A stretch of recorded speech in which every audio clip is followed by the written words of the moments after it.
The morning bustle of Denver International Airport's first-class boarding area carried its usual rhythm, business travelers checking their phones, families juggling luggage, gate announcements echoing overhead. But the hum of routine was abruptly broken by a voice that cut through the space like a whip. "What the hell do you think you're doing here, boy?" Bradley Whitfield, the airport's operations manager, had stepped directly into the path of a sharply dressed black man, making his way toward the boarding gates.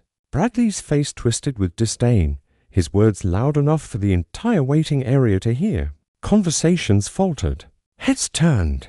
A sudden hush settled as dozens of eyes focused on the confrontation. Dr. Isaiah Thompson stopped in his tracks, maintaining a calm composure that contrasted sharply with Bradley's sneering aggression. Around them, passengers froze, their curiosity morphing into unease. A few instinctively raised their phones, sensing that something unusual, something ugly was unfolding in front of them. "This area is for paying customers, not thugs looking for handouts," Bradley snarled, his finger stabbing toward the general seating area. His voice dripped with authority, the kind that came not from respect but from years of wielding power like a cudgel.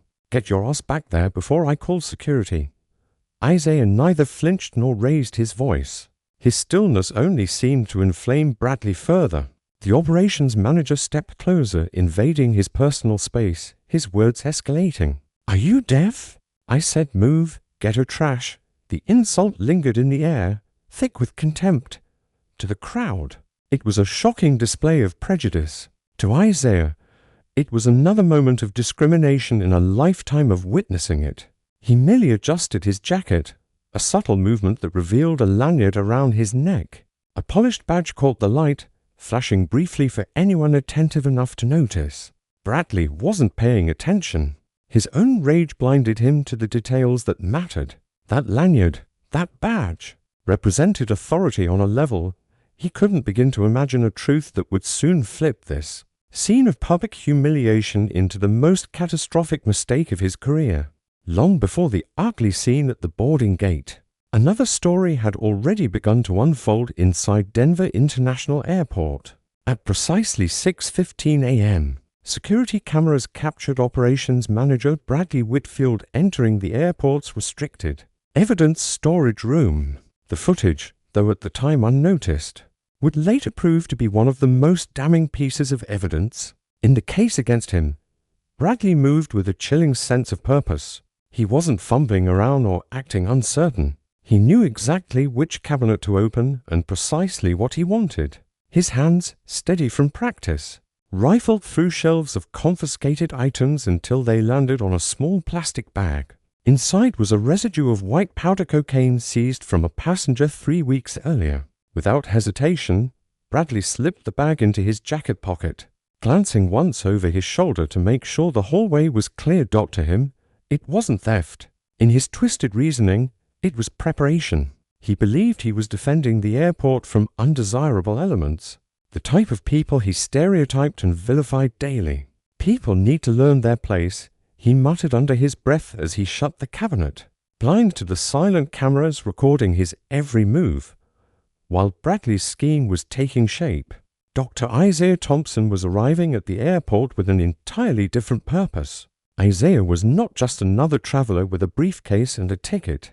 He was a senior aviation safety inspector for the Federal Aviation Administration, a veteran with 15 years of experience ensuring that airports across the country met rigorous federal standards. His visit to Denver International that day was unannounced by design. The FAA frequently conducted surprise inspections to gauge real operational compliance, and recent complaints about discriminatory treatment of passengers had triggered this review.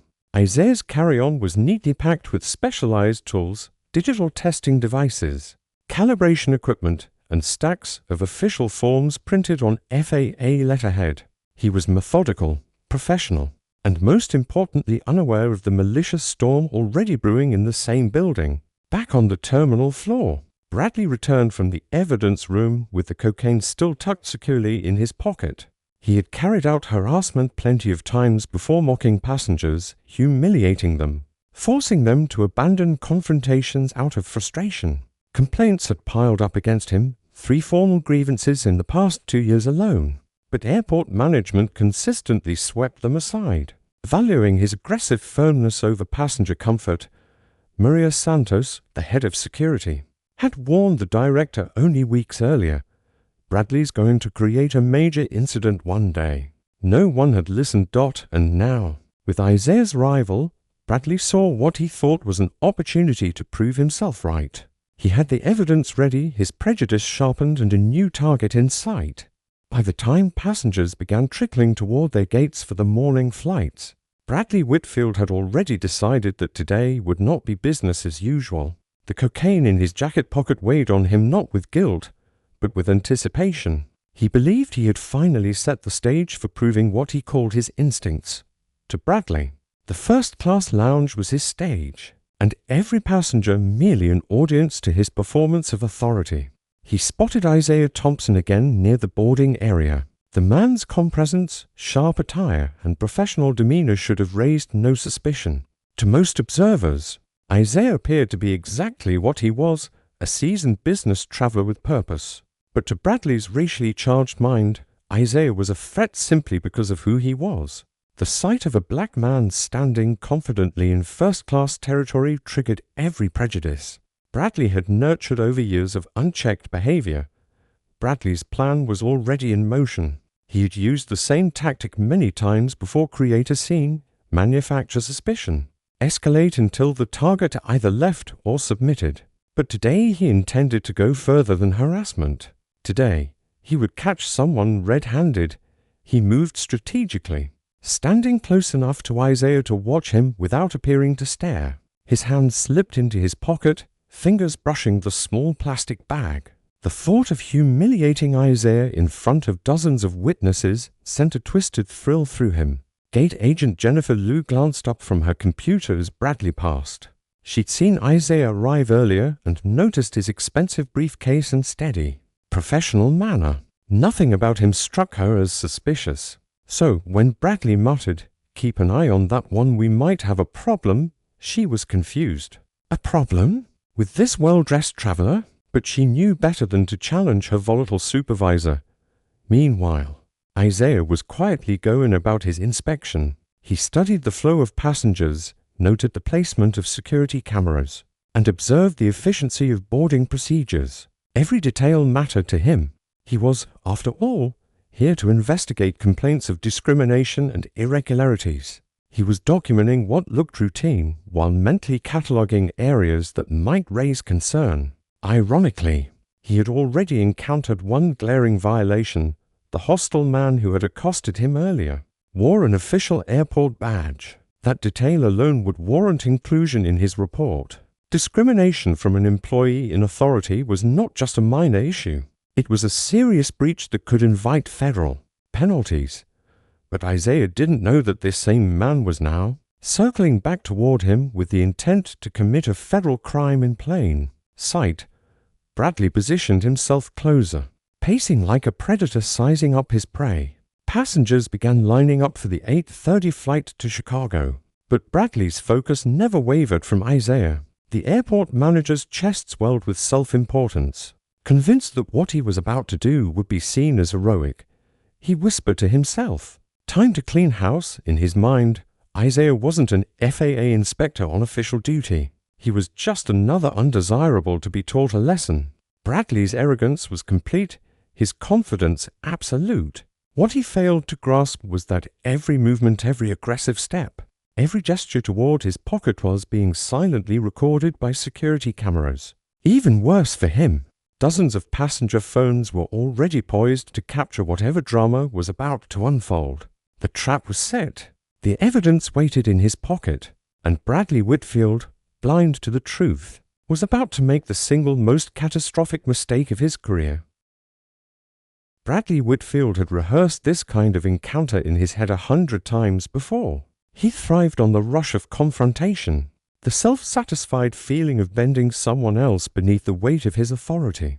But today, the stakes were far higher. The small bag of cocaine pressed against his chest like a secret weapon.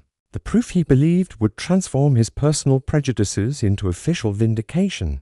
He strode directly toward Isaiah Thompson, Shoulders squared, his voice loud enough for the entire gate area to hear. "Sir, I need to see some identification," Bradley barked, his tone theatrical. "We've had reports of suspicious activity." The words sliced through the chatter of boarding passengers. Conversations hushed. Several phones lifted discreetly, their cameras pointed toward the unfolding scene. Isaiah looked up from his inspection notes, his expression calm but alert.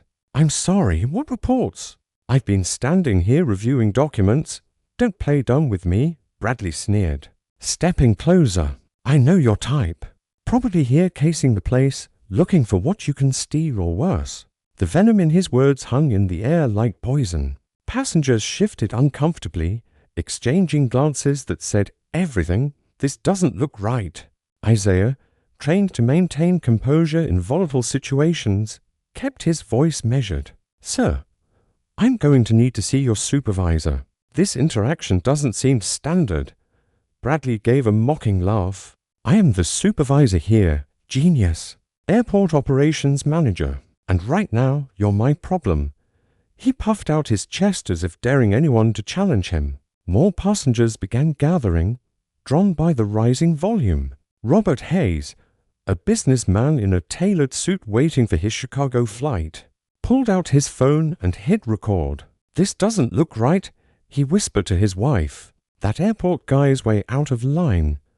Bradley, feeding on the attention, escalated further. "Sir, I'm going to need to search your bag," he declared, his voice booming across the terminal. "Security protocols. You look like the type who might be carrying something you shouldn't."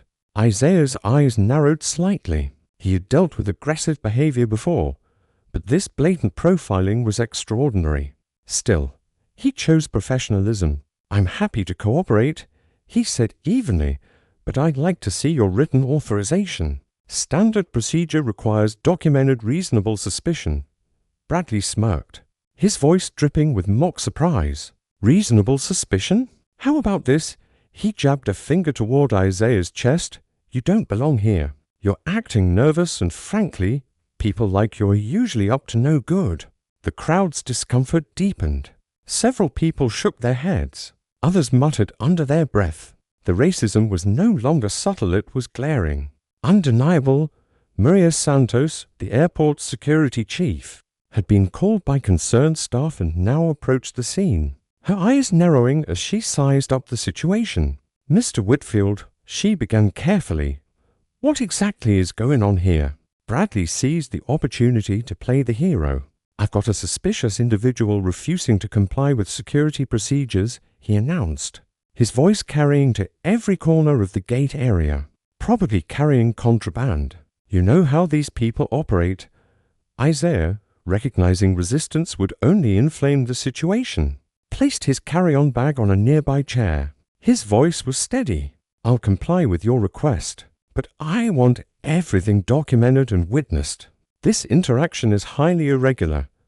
Bradley smirked, a cruel glint in his eye. "Oh, it'll be documented all right," he said loudly enough for the passengers to hear. "We're going to document exactly what kind of criminal you really are." The smirk would later come back to haunt him in court.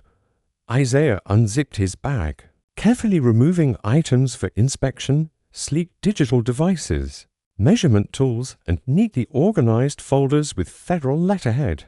To a trained professional, they were the tools of an inspector. To Bradley, they were props for his performance. "What the hell is all this equipment?" Bradley demanded, roughly poking through the bag. "Looks like burglar tools to me. Or maybe drug lab gear." "These are professional testing instruments," Isaiah explained patiently. "I can provide documentation for each." "Documentation?" Bradley cut him off, laughing cruelly. "Criminals always have fake paperwork. That's crime 101. The humiliation was deliberate, systematic." Bradley wasn't just enforcing rules, he was putting on a show, reveling in the spectacle of tearing down a man he believed had no power to fight back. Then came the moment he had been waiting for. Bradley's hand darted into his pocket. In one swift motion, as though pulling a rabbit from a hat, he slipped the small bag of white powder into Isaiah's inspection kit. A heartbeat later, he discovered it. Well, Bradley crowed triumphantly, holding the bag aloft for all to see. "Look what we have here, folks. Our innocent passenger is carrying drugs. Cocaine, by the looks of it." Gasps rippled through the crowd. Phones shot upward, recording every second. Bradley basked in the attention, grinning like a performer hitting his big line. Isaiah's face betrayed not guilt but stunned disbelief. "That's not mine," he said firmly, his voice carrying conviction. "I have never seen that substance before in my life." "Sure you haven't," Bradley mocked, playing to the crowd. "That's what they all say when they get caught red-handed. Thought you could sneak it through in your fancy briefcase, huh?" Isaiah stood tall, refusing to let humiliation break him. "Sir, I need you to understand," he said, his voice rising so all could hear. "That evidence has been planted in my bag. I request immediate documentation of chain of custody, testing of that substance, and review of security footage."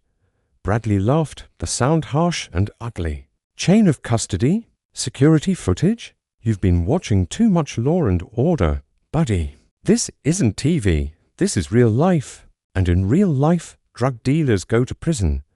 He turned to the gathering passengers, raising his voice like a politician at a rally. "This is exactly why we have security protocols, folks. People like this think they can just stroll into our airport and conduct their illegal business. Well, not on my watch." The words, meant to sound authoritative, instead rang hollow to many who had witnessed the scene unfold. Still, Bradley believed he had won. He clutched the planted bag of powder like a trophy, basking in what he thought was his ultimate vindication. But in truth, every second of his performance was being documented from multiple angles by multiple witnesses, and by the very cameras he had ignored. Bradley thought he was writing his victory speech. In reality, he was documenting the precise evidence that would dismantle his career, destroy his reputation, and send him hurtling into the hands of federal investigators. The stage was set. His trap appeared perfect. And yet, in that very moment of triumph, Bradley Whitfield had already lost everything. The planted baggie dangled triumphantly in Bradley Whitfield's hand, but even as he grinned, the atmosphere in the terminal had shifted. What he thought was his crowning moment of authority was beginning to look very different. To those watching, Officer David Carter of the airport police arrived on scene. His uniform crisp, his expression calm but alert. He'd been summoned by Bradley's earlier call, but the sight before him gave him pause. A growing crowd, dozens of phones raised, and an airport manager clutching a suspicious bag of white powder like a prize. "What's the situation here?" Carter asked evenly, scanning between Bradley and Isaiah. "I caught this man with drugs in his bag," Bradley declared proudly, his voice carrying the ring of false certainty. "Classic smuggling operation. Probably has more stashed somewhere else. These people always travel in groups." Isaiah's eyes fixed on the officer. He straightened his posture, letting his calm authority fill his voice. "Officer, I need to inform you that I am a federal employee conducting official business. The substance you see has been planted in my bag, and there are multiple witnesses to that fact." The words hit the crowd like a shock wave. Murmurs rippled as people glanced between the comm inspector and the blustering manager. Bradley scoffed, his bravado unshaken at least outwardly. "Witnesses? Nobody saw me plant anything because I didn't plant anything. He's the one with the drugs, not me. He's trying to confuse you with lies." But then a new voice cut through the tension. Robert Hayes stepped forward, his phone still recording. "Actually," he said firmly, "I've got the whole thing on video. I saw exactly what happened and it's all right here." For the first time, Bradley's confident mask cracked. A flicker of uncertainty darted across his face. He tried to recover quickly, waving Hayes off with disdain. "I don't care what some tourist thinks he saw. The evidence speaks for itself." Drugs in his bag case closed. Officer Carter, however, was studying Isaiah more carefully. There was a composure about him, a precision in his language that didn't match the profile of a panicked criminal. Carter's instincts told him something was off and not about Isaiah. So, Carter said to Isaiah, "You mentioned federal employment. Can you elaborate?"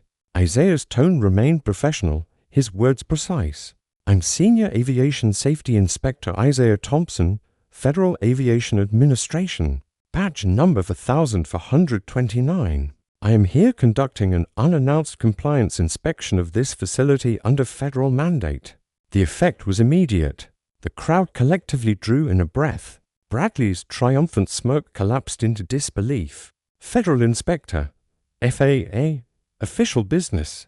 The words landed like hammer blows, turning his victory into disaster in real time. This is ridiculous, Bradley spat, though his voice faltered. Federal Inspector? Right. And I'm the President of the United States. You really think I'm going to fall for that? Carter glanced at Bradley, then back at Isaiah. The contrast between them was striking. One man sweating, blustering, shouting. The other calm, direct, providing specific details with quiet authority. Isaiah continued without missing a beat. Officer, I understand this situation is unusual.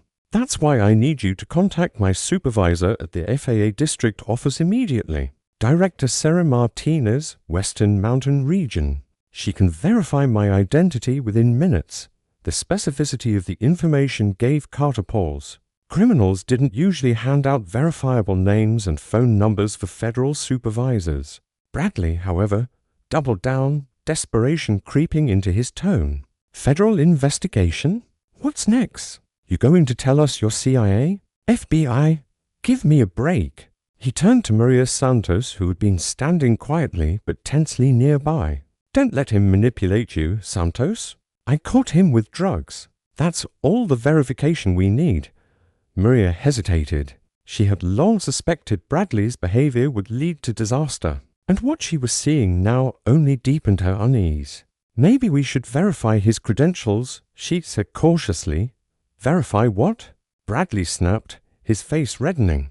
I caught him with drugs. That's the end of the story. But Robert Hayes stepped closer, his phone angled toward Carter. Officer, you should see this. I captured the moment he planted that bag. It's clear as day. Bradley spun, fury overtaking his fear. You don't know what you're talking about. I didn't plant anything. This drug dealer is trying to frame me now. Sir, Officer Carter said firmly, his voice cutting through the noise, I need you to calm down. We're going to sort this out properly. I am calm, Bradley shouted, clearly anything but. His voice echoed across the gate area, cracking under pressure. I'm the one protecting this airport from criminals, and everyone's acting like I'm the problem. Isaiah seized the moment, his voice steady and commanding. Officer Carter, I'm providing you with my supervisor's direct number. Director Sarah Martinez, FAA Western Mountain Region. Call her now. This situation is interfering with a federal investigation. The word federal hung in the air like a thunderclap. Passengers exchanged glances, realizing the magnitude of what was unfolding. Bradley's desperation reached new heights. Even if he is some kind of federal employee, that doesn't change the fact that there were drugs in his bag. Maybe he's a dirty agent. Maybe this is an inside job. The accusation was so outrageous that several passengers gasped audibly. Jennifer Liu, still at her terminal, looked mortified. Mr. Whitfield, she said softly, maybe we should stay out of this, Liu. Bradley barked, his voice cracking. I don't need advice from gate agents on how to handle security threats. But Isaiah's patience was at its limit. His next words carried the full weight of his position. Officer Carter, interference with a federal inspector in the performance of his duties is a federal crime. I am requesting immediate documentation of everything that has occurred. Bradley gave a bitter laugh, though it lacked conviction. Fine. Document it all. Document how I caught a drug dealer hiding behind fake credentials. Carter, arrest him. Sir, Carter said carefully, I think we need to verify. I'm ordering you to arrest him. Bradley roared, his voice shrill, echoing across the terminal. I'm the airport operations manager, and I'm telling you this man is a criminal. Isaiah's calm expression softened not with fear, but with pity. Mr. Whitfield, he said quietly, you're making this situation much worse for yourself. Worse for me. Bradley shouted, his chest heaving. You're the one going to prison, buddy. But Officer Carter was already dialing the number Isaiah had provided. Moments later, a clear, authoritative voice filled the air.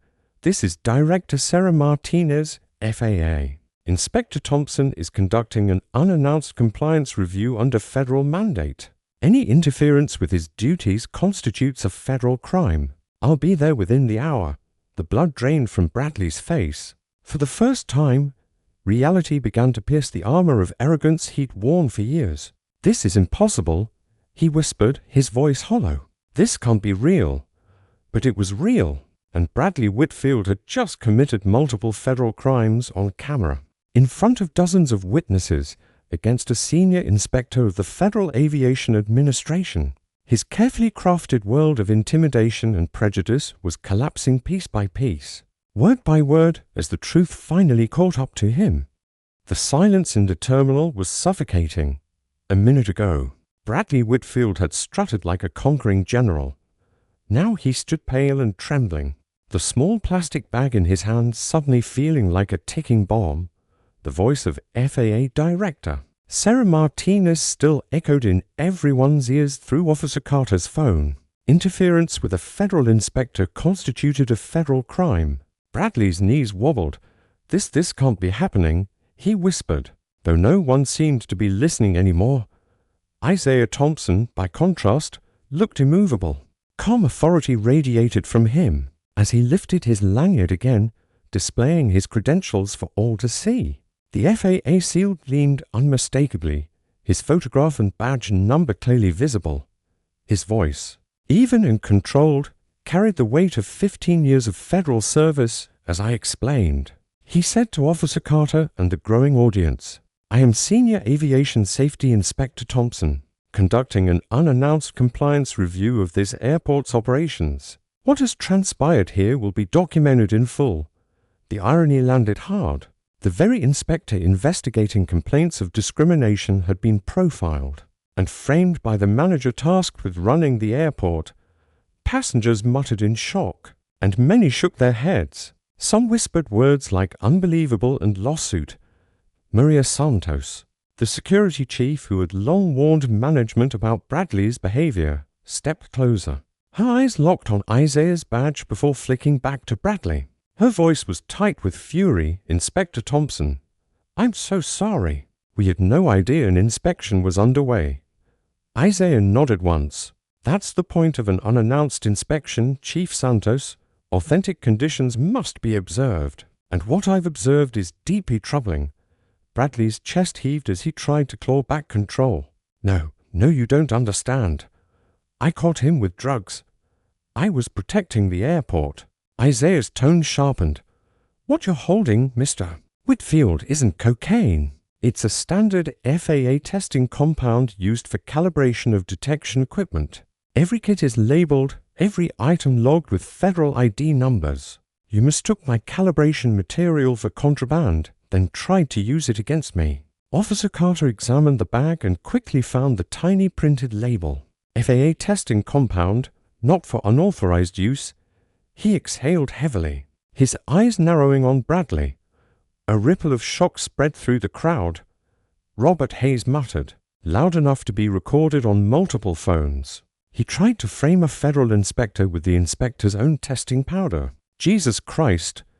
Bradley swayed where he stood, his face drained of color. No, I didn't know." Isaiah's gaze cut through him. "Tell me then, Mr. Whitfield, what exactly made me suspicious enough for you to invade my space, demand my bag and plant evidence? Was it my inspection tools, my professional conduct? Or was it something else?" The air grew taut. Every eye focused on Bradley. His mouth opened and closed uselessly, his mind scrambling for words. Finally, he stammered, You were in the first-class area, and you?" His voice trailed off. Isaiah pressed, "I was what, Mr. Whitfield? Please finish your sentence." The silence stretched painfully long. Bradley's failure to answer was louder than any confession. Everyone in that gate area knew the truth. His prejudice had guided his every action. Jennifer Liu, the gate agent, broke the silence. Her voice shook but carried conviction. "Inspector Thompson, I want to apologize. What Mr. Whitfield did doesn't represent us. I saw nothing suspicious about you. Nothing at all." Isaiah inclined his head respectfully. "Your apology is noted. But this is no longer about apologies. It's about systemic violations of federal law." Maria Santos turned to Bradley, her face pale with fury. "You accessed the evidence room this morning. I checked the logs. 6:15 a.m. your signature is on the sheet." Bradley's eyes widened. I was just checking inventory." "Inventory?" Maria's tone rose sharply. "You removed evidence from an active case and planted it on a federal inspector. You've committed evidence tampering, obstruction, and a civil rights violation all in one act." Isaiah began repacking his equipment deliberately, explaining each piece to Officer Carter. "This is a digital surface tester. This is an atmospheric calibration tool. This is compliance documentation on federal letterhead." He handled each item with meticulous care, making clear how legitimate his work was. Carter's jaw tightened as the absurdity of Bradley's accusations became undeniable. He turned back to Isaiah, speaking formally. "Inspector Thompson, my apologies. You're free to continue your inspection." Isaiah gave a small nod. "Thank you, officer. But I believe Mr. Whitfield should accompany you." Bradley panicked. "Wait, this is all a misunderstanding. I was trying to keep people safe." Isaiah's calm reply cut him down. "Safe from what?" "From a federal safety inspection meant to protect every passenger in this airport."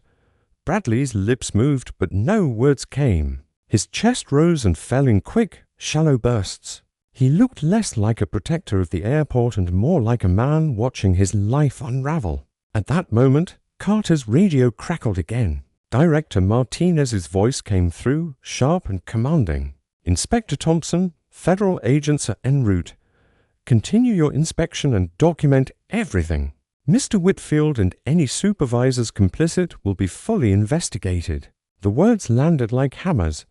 Bradley swayed as if struck. Within minutes, the terminal transformed. Men and women in dark suits entered briskly, their badges flashing. FBI agents, FAA investigators, officials from the Department of Transportation's Office of Inspector General. The gate area became a federal crime scene. Passengers stepped back, whispering in Aura's agents, set up barriers and began collecting statements. Special Agent Rebecca Walsh of the FBI's Civil Rights Division moved through the crowd with purpose. She extended her hand to Isaiah. "Inspector Thompson, Agent Walsh, FBI, we've been briefed. I understand you've been the victim of evidence tampering and civil rights violations." Isaiah shook her hand firmly. "Thank you for responding so quickly. I have multiple witnesses, recordings and physical evidence."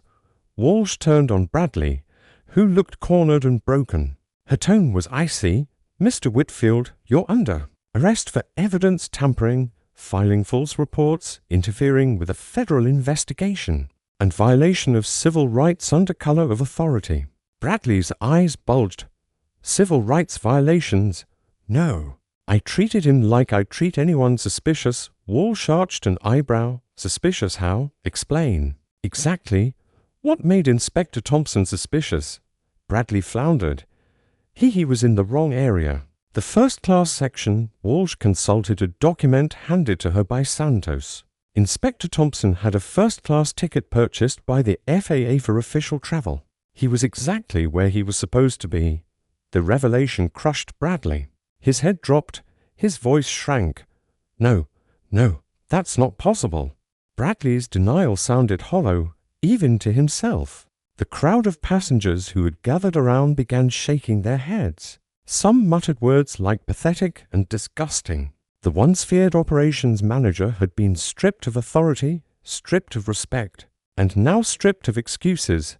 Agent Walsh did not soften. Her tone was firm, every syllable shaped for the official record. "Mr. Whitfield, the problem for you is not only what happened today. The problem is your history. We have complaints, logs, and statistics that suggest a pattern of discriminatory behavior spanning years."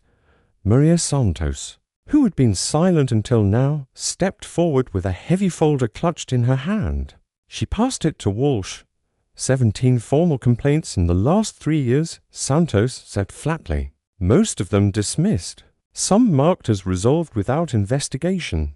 And during this same period, he was promoted twice. Walsh flipped through the file, her expression hardening with each page. 17, she repeated. She looked back at Bradley. 17 separate complaints of racial profiling, harassment and intimidation all ignored. And today, you escalated from harassment to a federal crime on camera. Bradley's mouth fell open, but no words came out. The passengers were not silent now. They whispered to one another, their phones still raised, recording every second. They wanted proof. They wanted to remember the moment when accountability finally arrived. Isaiah watched without gloating. His face remained composed, professional, but his eyes were steady, as though he had already begun mentally drafting the report that would expose all of this informal, federal language. Agent Walsh, Isaiah said quietly, I have prepared documentation that will verify my identity and authority here. I also have evidence logs for each of the tools Mr. Whitfield attempted to classify as suspicious. Good, Walsh replied. We'll need every detail. The Department of Justice will want this airtight. At that moment, another team of agents arrived carrying equipment for immediate evidence processing. One agent set down a portable monitor and with a few keystrokes, security footage from earlier that morning appeared. 6:15 a.m., the technician narrated. The footage showed Bradley walking into the evidence room, scanning his badge, and pulling open a drawer. He looked over his shoulder, then slipped the small bag into his jacket pocket. The timestamp glowed red in the corner of the screen. Gasps erupted again. This was half an hour before Inspector Thompson even entered the airport. Walsh said, This wasn't instinct. This wasn't a mistake. This was premeditation. Bradley shook his head, panic sharpening his voice. No, I was checking inventory. That's all. Inventory? Walsh's eyes flashed. By stealing sealed evidence from an active case file? By carrying it into the terminal and later planting it on a federal inspector? That's not inventory. That's criminal tampering. The technician advanced the footage to 7:47 a.m. The screen showed Bradley leaning over Isaiah's bag during the manufactured search. His hand dipped in. The grainy video clearly captured the moment he slipped the plastic bag into the equipment. Seconds later, he discovered it with exaggerated triumph. The evidence was damning. Robert Hayes stepped forward again, his phone still recording. I have the same moment from a different angle, he said. It's all on video. Another passenger, Sarah Carter, handed over her phone. I recorded his entire tirade, she said, her voice trembling. Every word he used to humiliate Inspector Thompson. Then Marcus Williams, a businessman, offered his footage. I caught the whole back search. Start to finish, federal agents collected each phone, logging them as evidence. With every recording, Bradley's fate grew darker. The once powerful operations manager stood surrounded, stripped of allies. His arrogance collapsing into desperation. No, this isn't fair. I've dedicated my life to protecting this airport. I've kept it safe. Isaiah finally turned to him, his voice measured but cutting. Mr. Whitfield, I've been inspecting airports for 15 years. My job is to identify weaknesses that could cost lives. And today, I found the greatest weakness this airport has. It's you. Your prejudice, your abuse of power, your willingness to commit crimes to justify your bias. You are not protecting anyone, you are endangering everyone. The words landed like a hammer. Bradley's shoulders slumped. His once confident stance crumbled. Agent Walsh nodded to Officer Carter. Take him into custody. Secure him until we can transfer him to federal holding. Carter moved forward, producing handcuffs. His voice was steady as he recited the Miranda rights. Mr. Whitfield, you have the right to remain silent.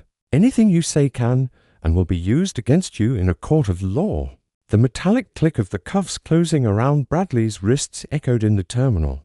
Passengers exhaled collectively, some shaking their heads, others muttering words of approval. The man who had strutted around the airport for years had finally been stopped. But this was only the beginning.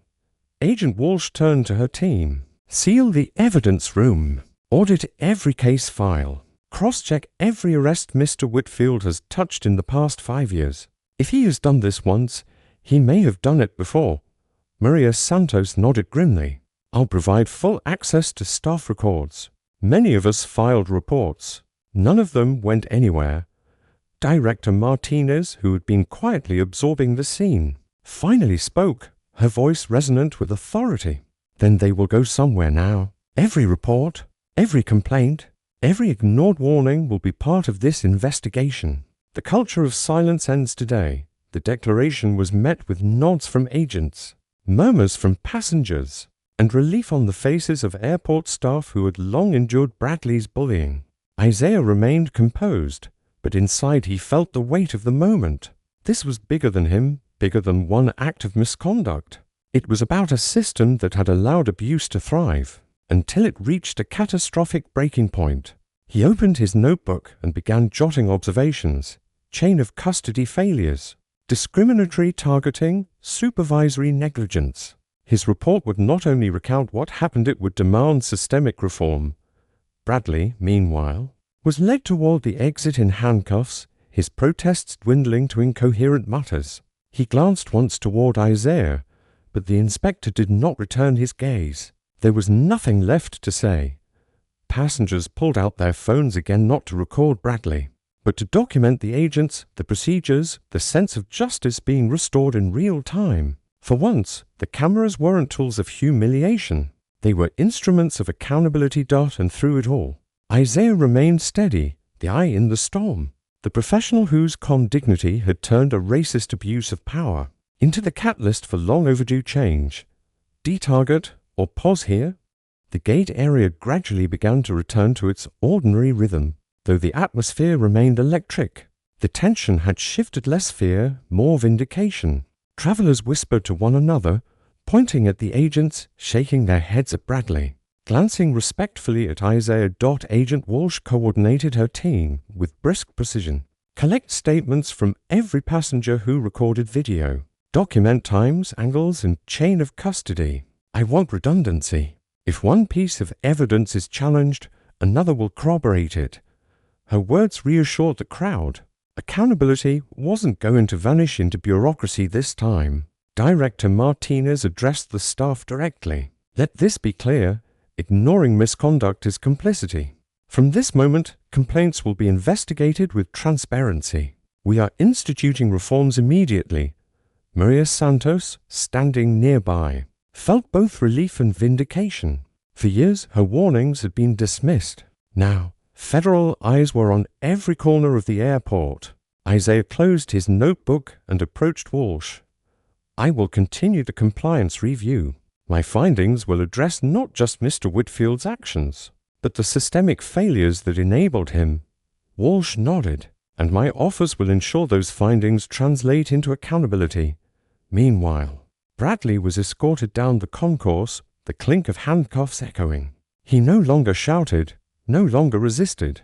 His head hung low, the arrogance gone, replaced by the hollow look of a man who knew his empire had crumbled.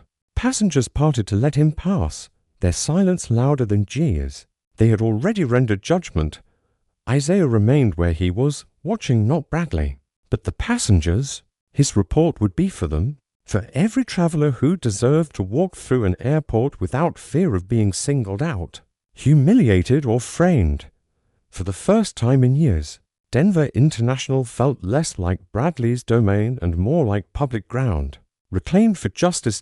And Part 6 ended not with chaos, but with the steady machinery of accountability grinding into motion. 6 months later, the marble hallways of the federal courthouse in Denver were buzzing with tension. Reporters filled the benches, microphones ready, cameras waiting for a glimpse of the man whose name had become synonymous with abuse of authority and racial profiling. Bradley Whitfield, once the swaggering airport operations manager, shuffled into the courtroom in a wrinkled suit, his wrists free of cuffs but his expression hollow. He looked less like a defender of security and more like a man, already condemned by the weight of evidence, The case had captured national attention. Headlines blared, "Airport manager on trial for civil rights violations." Cable news anchors dissected every development. Advocacy groups hailed the trial as a watershed moment in the fight against racial discrimination, in transportation security. And through it all, Isaiah Thompson, the FAA inspector whose professionalism had exposed the corruption, sat quietly in the gallery. His presence a reminder of both the injustice endured and the reforms that had followed. Judge Patricia Morrison entered, her black robe sweeping as she took her seat. She was known for her no-nonsense approach, a jurist who demanded respect for both the law and the rights it protected. The courtroom fell silent. The charges were read aloud, each one ringing like a hammer: evidence tampering, filing false police reports, interference with a federal investigation, civil rights violations under color of authority, and conspiracy to violate civil rights. Each charge carried years of potential prison time. Together, they painted a portrait of systematic abuse that had finally come under the unforgiving light of justice. The prosecution, led by Assistant U.S. Attorney Sarah Carter, wasted no time. In her opening statement, she turned toward the jury with measured intensity. "Ladies and gentlemen, this case is not about a single moment of poor judgment. It is about a deliberate, sustained campaign of harassment and discrimination. It is about an abuse of authority so brazen that it culminated in a federal inspector being targeted, humiliated, and framed in full view of the public." She laid out the roadmap, the 17 ignored complaints, the access logs from the evidence locker, the mountain of video recordings, the testimonies of passengers and staff. Every piece would converge on one undeniable truth: Bradley Whitfield had weaponized his position to serve his prejudice, not the safety of travelers. The defense, led by a seasoned attorney named Daniel Price, tried to counter with a narrative of overzealousness. Mr. Whitfield, he argued, was a man dedicated to airport security.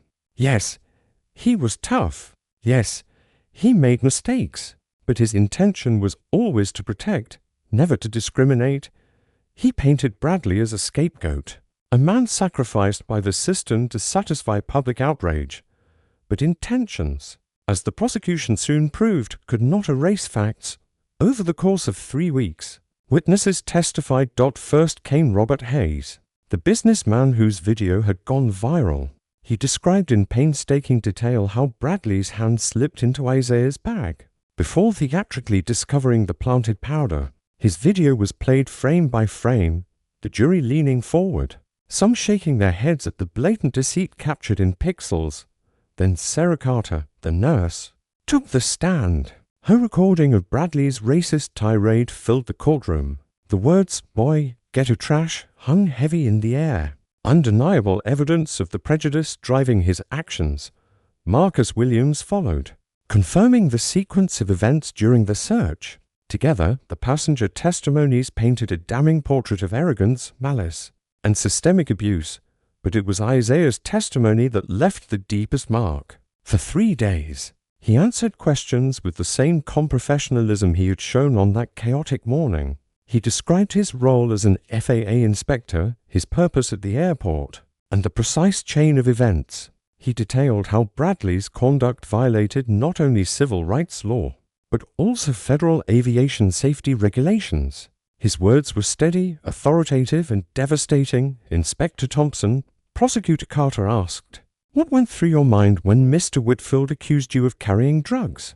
Isaiah paused, then answered simply, "That the very behavior I was sent to investigate discrimination and abuse of authority was happening to me in real time. It confirmed everything I feared about the culture at that airport." The jury scribbled notes furiously. The courtroom was silent except for Isaiah's measured voice. The defense tried to rattle him, suggesting he misinterpreted Bradley's actions, that perhaps the bag had been mistakenly dropped. Isaiah remained unshaken. "I have spent 15 years inspecting airports. I know protocol. I know procedure." What Mr. Whitfield did was neither. When the prosecution introduced the access logs from the evidence room, Bradley's last defenses crumbled. The logs showed 17 unauthorized entries over 6 months. many coinciding with controversial passenger detentions. Surveillance footage confirmed the tampering on the morning of Isaiah's inspection. The pattern was undeniable. By the time closing arguments came, the defense could offer little more than appeals to sympathy. He was under pressure, Price pleaded. He was trying to keep people safe. Prosecutor Carter's rebuttal was merciless. Safe? He didn't make passengers safer. He made them targets. He didn't strengthen security. He undermined it. And when confronted with accountability, he chose deception, not honesty. The jury deliberated for only 6 hours. When they returned, their verdict was unanimous, guilty on all counts. Judge Morrison's sentencing came weeks later. The courtroom was again packed, the nation watching. Bradley sat slumped at the defense table, his once bright eyes now dull. His shoulders hunched like a man carrying chains long before they were fastened. "Mr. Whitfield," Judge Morrison began, her voice solemn, "the evidence in this case shows a systematic pattern of racial discrimination, intimidation, and abuse of authority. You violated the most fundamental principles of equal treatment under law. You targeted innocent travelers based solely on race. And in the end, you attempted to destroy the career and reputation of a federal inspector whose only duty was to protect the public." Bradley's children sat in the gallery, their eyes downcast. His wife wept quietly, though she did not approach him for these crimes. Morrison continued, "You are sentenced to 8 years in federal prison, followed by 3 years of supervised release. You are permanently barred from employment in transportation security, law enforcement, or any position of public authority." The gavel fell. The man who once strutted through Denver International Airport with unchecked arrogance was led away in handcuffs. His reign of intimidation ended forever, but the consequences extended beyond Bradley. The Department of Transportation levied a $2.3 million fine against Denver International Airport for systemic civil rights violations. Director James Patterson and 3 senior executives were terminated. A sweeping overhaul of security training was mandated under federal oversight. Most transformative of all was the introduction of what came to be called the Thompson Protocol. Developed in direct response to the scandal, it required bias training, de-escalation techniques, strict documentation of every search, and independent review of complaints. Within a year, airports nationwide had adopted the program, turning Isaiah's ordeal into a national standard for accountability. Isaiah himself was promoted to regional inspector, tasked with implementing the reforms across the country. His testimony before Congress became a rallying cry. The goal isn't simply to prevent "what happened to me?" The goal is to ensure that every traveler, regardless of race, is treated with dignity and respect. Passenger complaints of discrimination dropped dramatically. Employee satisfaction rose. And Denver International, once infamous for its culture of intimidation, became a model of inclusive security. Bradley Whitfield's name entered textbooks and training manuals, not as a hero, but as a warning, a reminder of how prejudice could corrode authority, and how accountability, once demanded, could reshape institutions. For Isaiah, the satisfaction was never in Bradley's downfall, but in the transformation that followed. He often told colleagues, justice isn't just about punishing the guilty. It's about creating a system where the next innocent person isn't harmed. In the end, the trial of Bradley Whitfield was more than a verdict. It was a turning point, a message to every airport, every agency, every official with a badge. Discrimination has consequences, and for millions of travelers, it was proof that dignity, once denied, could be reclaimed. 2 years after the dramatic conviction of Bradley Whitfield, Denver International Airport looked and felt like a different place. Travelers still hurried across polished floors, children still tugged at parents' sleeves, and planes still soared into the sky, but beneath the surface, something fundamental had shifted. The building no longer carried the invisible weight of fear. Instead, it pulsed with a sense of safety and trust that had been absent for years. The transformation had not been overnight. It had taken relentless audits, uncomfortable reckonings, and sweeping reforms enforced at the highest levels of federal oversight. But slowly, steadily, the change had taken root. until the airport, once associated with humiliation and abuse, became a national symbol of accountability and dignity. And at the center of it all stood Dr. Isaiah Thompson. He returned to Denver International not as a victim of profiling or a witness in a trial, but as the keynote speaker at the National Transportation Security Conference. Hundreds of security directors, law enforcement officials, and policymakers filled the terminal's grand atrium, waiting to hear the man whose ordeal had reshaped federal transportation security standards. Isaiah stood at the podium, composed as ever, his voice steady as he addressed the crowd. "Change doesn't happen overnight," he began, "but it does happen when good people decide they will no longer accept discrimination as normal." Applause rippled through the audience. Many in the room owed their current protocols, training programs, and even careers to the reforms that had followed what was now simply called the Thompson case. The statistics told the story. Passenger complaints about discriminatory treatment at Denver International had dropped by 94%. Employee satisfaction had reached record highs. Security incidents were handled more efficiently and with far fewer conflicts. What had once been a site of systemic abuse was now a case study in inclusive security practices, without compromising safety. Maria Santos, promoted to airport director after the management purge, frequently spoke about the lessons learned. "We discovered that fairness and security aren't opposites," she often told reporters. "They are inseparable. When passengers trust us, they cooperate with us, and when they cooperate, everyone is safer." The reform spread far beyond Denver. The Thompson Protocol, a comprehensive training and accountability system developed after the scandal, was implemented at more than 300 airports nationwide. It mandated bias recognition, de-escalation techniques, transparent complaint review, and strict documentation for every detention or search. Within a few years, it had become the gold standard of transportation security. Isaiah, promoted to regional inspector, traveled the country to oversee the program's rollout. He met with staff at airports from Los Angeles to Atlanta, listening to their concerns, guiding their training, and reminding them of the stakes. "Every traveler you encounter is someone's family," he told them. "Treat them with the dignity you'd want for your own." The ripple effects extended beyond aviation. Police departments, customs officials, and border patrol agencies began adopting similar standards. Inspired by the precedent set in Isaiah's case, federal civil rights divisions used the prosecution of Bradley Whitfield as a model for holding officials accountable when bias turned into abuse. Universities taught the case in law and public administration courses for passengers. The difference was tangible.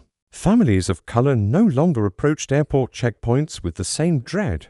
Muslim travelers reported being treated with fairness rather than suspicion. Seniors spoke about feeling respected, not patronized. Stories of humiliation were replaced with stories of relief. A grandmother who finally felt safe traveling alone. A black doctor who could carry medical equipment without harassment.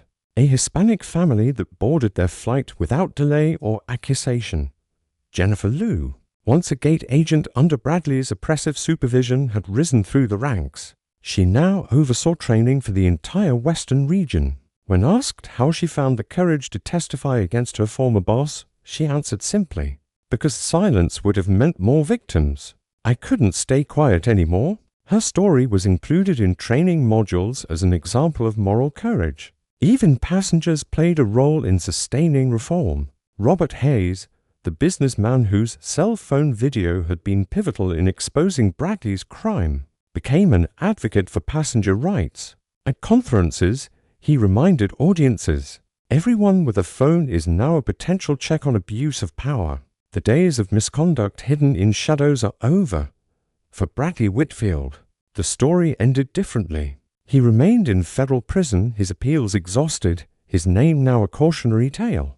His case was taught in academies and civil rights seminars as an example of how bias could metastasize into crime. His fall served as a permanent reminder: authority wielded without integrity is a danger, not a safeguard. But Isaiah never focused on Bradley's downfall. When asked in interviews if he felt vindicated seeing his former tormentor behind bars, he always redirected. This was never about one man, he said. It was about a system that allowed abuse to thrive. The real victory isn't that he went to prison. It's that the system changed because of it. And it had. Customs and border protection adopted biostraining modules modeled on the Thompson Protocol. The Transportation Security Administration rolled out new accountability measures for officers nationwide. Even local police departments borrowed elements, using Isaiah's case to shape reforms in traffic stops and street-level interactions. At Denver International, annual reports documented the ongoing success. Passenger trust scores rose, employee retention improved, complaints of discrimination plummeted, and perhaps most telling, flight crews and travelers alike said the airport felt different, safer, calmer, more respectful. Isaiah's closing remarks at the conference captured the heart of it. The question isn't whether discrimination exists. We know it does. The question is, what do we do when we witness it? Do we stay silent, or do we speak up? Do we normalize it, or do we demand better? Every choice shapes the culture we leave for the next generation. The audience rose in a standing ovation, not for Isaiah alone, but for the proof that systems could change when justice was pursued with persistence. Outside the conference, passengers bustled through the same terminal where Isaiah had once been humiliated and framed. But the atmosphere was transformed. There was no lingering dread, no heavy silence. Instead, there was movement, order, and trust. What had been a crime scene was now a model of progress. And for Isaiah, that was the true measure of justice, not the downfall of one man, but the uplift of many. His calm dignity had turned a morning of abuse into a movement for reform. His story had become proof that the system could work when people demanded accountability. Years from now, travelers might not remember the name Bradley Whitfield, but they would benefit from the standards his crimes had forced into existence. They would walk through airports without fear of being targeted for the color of their skin. They would board flights without humiliation. They would carry with them the invisible legacy of one inspector who refused to accept injustice as normal. Isaiah Thompson's legacy was not carved in marble or etched in plaques. It lived in procedures, in training manuals, in the quiet respect shown at checkpoints and boarding gates. It lived in the faces of passengers who no longer feared being singled out. It lived in the trust rebuilt, one inspection at a time.